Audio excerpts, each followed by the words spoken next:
Before you take another bite of that healthy food today, there's something worth understanding. Not anything to scare you, but something most people were never taught to look for. There's a chemical that's often sprayed on our crops, not months before harvest, but sometimes just days before the crops are cut. And it's nowhere on your label, which means if no one's ever told you about it, you wouldn't even know to ask. And chances are you've already eaten your fair share of it this week.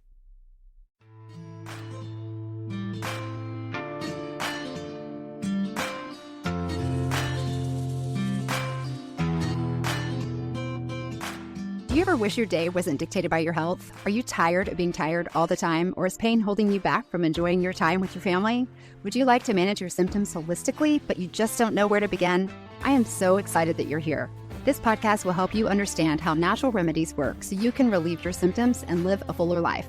My name is Penny. I'm an occupational therapist, past pharmaceutical rep, a mom, and a wife with a strong faith, and for 25 years, I battled through debilitating Crohn's disease. I took all the medicine and did all the surgeries that stole so much time with my family, but never truly healed me. I finally realized if I was going to survive this disease, I needed to open my stubborn eyes to alternative solutions. I researched how perfectly our bodies work with plants and a lifestyle that made my health less of a burden to my family and aligned so beautifully with my faith and my medical training. If you are ready to reclaim your life with holistic options that are easy to implement as a busy mom and provide relief that lasts, this is the podcast for you. Before we jump in today, I want to come back to something from the last episode. I invited you to try going without artificial sweeteners for about a week, just to notice what changed, or at least looking at your labels. And if you did that, I would love to hear what you experienced. You can send me a quick note at penny@becomingnatural.com because those real life shifts, big or small, matter. And I'd love to hear how your body responded. So this week, we're going to dive into episode 74. Is glyphosate in food really harmful and a hidden risk? One morning recently, I made a bowl of oatmeal, trying to do something simple for breakfast, just oats, a little bit of fruit, a little bit of cinnamon. And I remember thinking to myself, good job, Penny. This is great. You're making a good choice. We're starting the day off well. So if you're a mom, you probably know that feeling. You're trying to pay attention, you're making better choices where you can, and most of the time, you just hope what you're doing is enough, because let's all admit that we are stumbling through figuring out what is healthy, what is not, what used to be considered healthy, and what now is not. Nutrition is such a hot mess these days, and, meat has gone to the top of the food pyramid, apparently, sort of. Kind of. In fact, that's actually a really good episode that we should have in the near future. Back to the oatmeal, that my oatmeal wasn't that big of a moment. It was just a normal morning, feeling pretty content with how I'm starting my day so far. But I read something as I was eating that bowl of oatmeal, still in my hands, that said foods like oats we reach for because they feel simple and they feel nourishing, but they can sometimes be sprayed with a chemical right before they've harvested called glyphosate. But this is not early in the growing process that it's talking about, not months where there is time for it to at least dilute itself and break down, but now they're using it right before they harvest. And I remember just standing there thinking for a second, what? Wait, how would I even know that there were glyphosates in my oats? Because it's not on the label. No one is explaining this to you in the grocery store. There's no sign on the package that says, hey, guess what? This was sprayed with herbicide just before we harvested it. It was one of those times where something just clicked and I realized there's way more to that story that I wanted to know and that we need to know than what we've been told. And I remember just kind of laughing a little, thinking, you know what? I love oatmeal. I love oatmeal. I eat oatmeal all the time. So why is the, quote, heart healthy Mr. Quaker betraying me? Of course, this became the beginning of digging into something I had heard about many times before, but never fully understood. So glyphosates are what we're going to talk about today in a way that helps you understand what's actually happening so you can move forward without being confused and have a better grasp on what the concern is with glyphosates, because one of the most surprising things about glyphosate is that it isn't just used to kill weeds. In many cases, it's sprayed right before harvest on the very foods that we're trying to eat to be healthy. And once you understand that, it's really hard to unsee. But that isn't about reacting to everything you hear.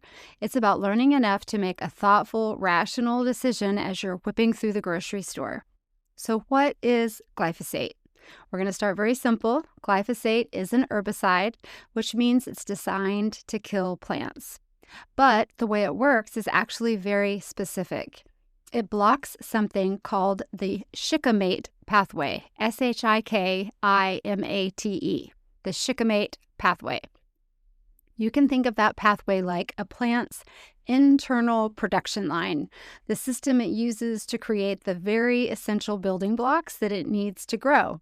And those building blocks are amino acids, which plants use to make their proteins and their enzymes, everything that they need to stay alive. So when the glyphosate blocks that pathway, it doesn't immediately poison the plant. It just gradually shuts it down until the plant doesn't have the ability to function. Kind of makes me think of the song Killing Me Softly. But over time, it simply can't sustain itself because that pathway is shut down, so the plant shuts down. This pathway has been studied extensively in plant biology and microbiology, and its exact mechanism glyphosate was designed to interrupt. It's actually quite genius for the purpose of killing weeds if you don't want them in your crops. But the kicker is that for a long time, the assumption was that glyphosate was safe for humans because we don't have a shikimate pathway in our bodies. And technically, that is true. Human cells don't use the shikimate pathway. But here's where the picture becomes a little bit more complicated. The bacteria living inside of your gut, they do. So those bacteria, they're not passive. They play a role in digestion, immune regulation, inflammation, and nutrient processing. We all know about gut bacteria here, don't we? Becoming natural fans. So this is where we have to think about the conversation and how it changes from, is this toxic, or is it something more nuanced? What does repeated low-level exposure do to the systems that support our health? Some research, especially microbiome and animal studies, suggests that glyphosate may shift the balance of our gut bacteria, reduce the beneficial strains of bacteria, and influence inflammatory signaling. None of those are very good. And over time, those small shifts can add up and begin to really matter because your gut is deeply connected to how your body responds, how it repairs itself, and how it regulates itself. And we are learning more and more how vital the gut relationship is every single day. So this becomes less about a single target in our body and more about how interconnected our systems are and how they respond over time. So the history of glyphosate is that glyphosate was introduced in 1974 under the name Roundup. And at that time, it was considered a major advancement. Farmers had been managing weeds through labor-intensive methods, tilling multiple herbicides, physical removal, getting on your hands and knees, picking weeds. And glyphosate simplified that, made it a lot easier. Funny thing, I think about Roundup all the time because in high school, I worked at a tennis shop, and I remember going out in the 100-degree weather to spray the weeds growing up through the cracks around the fence line on the tennis courts with Roundup to keep the courts tidy, and it definitely worked. But its use expanded dramatically in the 90s with the introduction of genetically modified crops designed to survive glyphosate spraying. And this is really interesting how this has unfolded. These were called Roundup-ready crops, genetically modified crops that were ready for the Roundup, basically. That sounds a little bit odd, but what it actually means is very simple. These are crops that were designed to survive being sprayed with the glyphosate without dying. So a chemical like glyphosate would normally kill the plants, which is the point. But these crops that were designed for Roundup readiness, the plant stays alive and everything around it doesn't, which allows farmers to spray entire fields at one time without damaging the crop itself. And from a farming perspective, that made things faster, more efficient, more predictable, but it also led to a significant increase in glyphosate use worldwide. So how does it actually work? If glyphosate kills plants, how does it kill weeds but not the crop? And the answer is that when they changed that crop, they changed something very specific in the crop.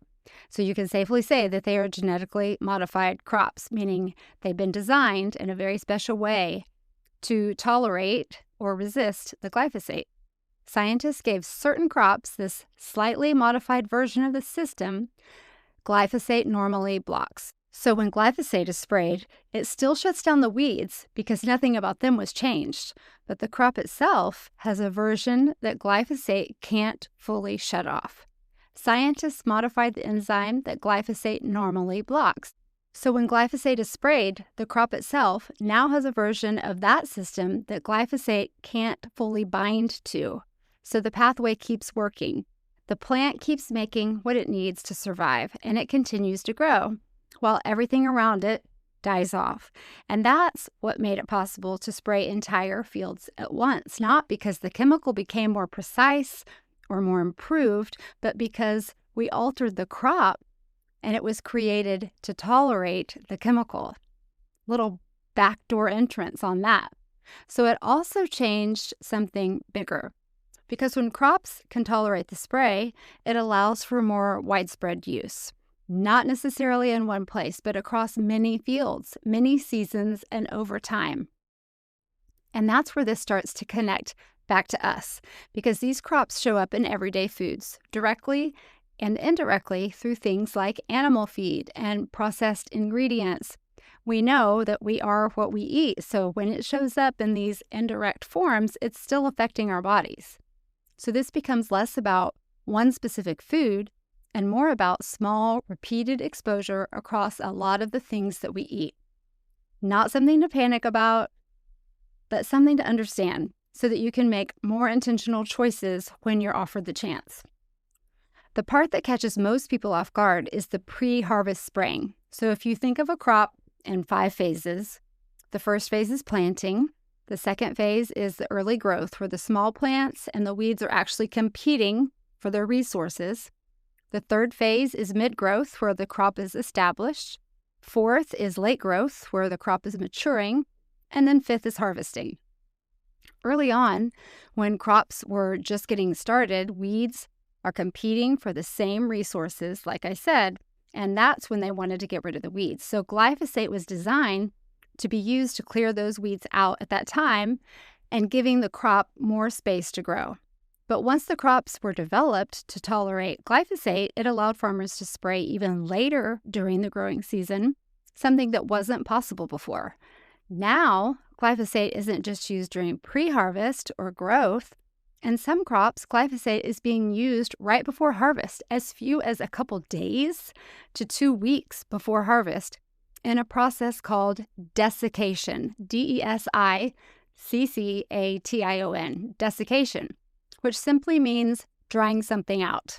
That's all it means. It just dries it out.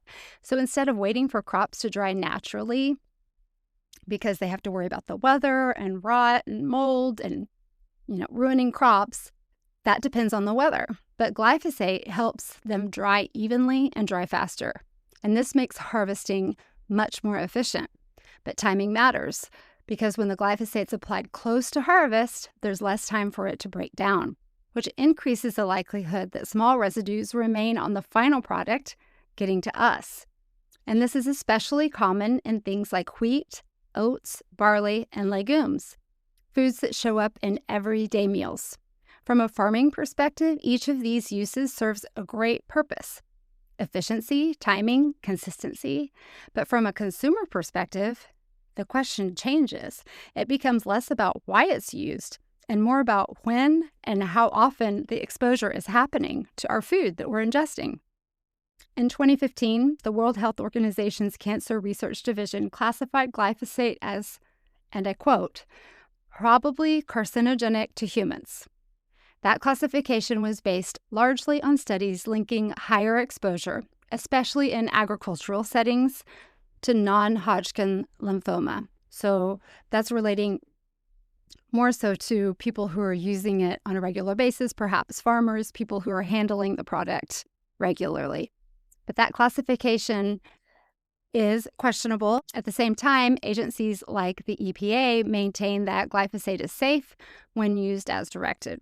So what we're left with is not a unanimous conclusion, whether it's good or bad, but a divided interpretation of the studies.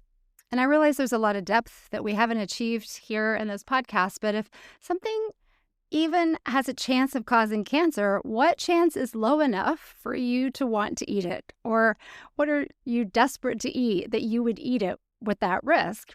And I'm not just referring to glyphosates. Everything we ingest has a risk, I am certain. And you might wonder, if this is such a widely discussed chemical, is it banned anywhere? And the answer is not in a simple all or nothing way, but yes, glyphosate is still approved in many countries, including here in the United States, of course. But in other parts of the world, especially in Europe, there are more rigid restrictions, and in some places, efforts to reduce or phase it out. So instead of a clear line between safe and not safe, what we're seeing is a range of approaches, different countries looking at the same data and making slightly different decisions based on how cautious they want to be. And that's part of what can make this feel confusing. But it also tells us something important. This isn't a settled black and white conversation, which is why understanding it for yourself matters more than just following a headline. So if you're still here with me and maybe sorting through what this actually means for your everyday life, let's bring this back down to something very simple and very practical. Large population studies like those from the CDC have detected glyphosates in a percentage of people tested, not because people are doing anything wrong, but because of how widely glyphosates are used. And it's been found in food and water and environmental samples. So this becomes less about one specific exposure and more about cumulative exposure over time. Small amounts from multiple resources, repeated day after day after day. And once you understand that pattern, the question isn't, is it there? It's how much is inside of me and what might it be doing to me over time? Researchers are exploring areas like the gut microbiome, oxidative stress, and hormone signaling, and many of us are more or less sensitive to those effects than others for various reasons. You're not alone in listening to all of this thinking, this feels like a whole lot, especially if it's out of our personal control. It would be really nice if everything that had potential harm for our bodies was not used in our food, but that seems like a lot to ask these days. We operate on efficiency, and when it comes down to brass tacks, what is the financial bottom dollar? But here's what brings this back into good perspective and a little bit hopeful. There was a study where families switched to an organic diet for just 6 days, only 6 days, and their glyphosate levels dropped significantly. Number one, it's like, wow, 6 days. What were you eating in those 6 days that increased your glyphosates that much? But the good news is, after 6 days, tells us something important. A large portion of exposure is coming from our food, and the body is actively working to process and eliminate it.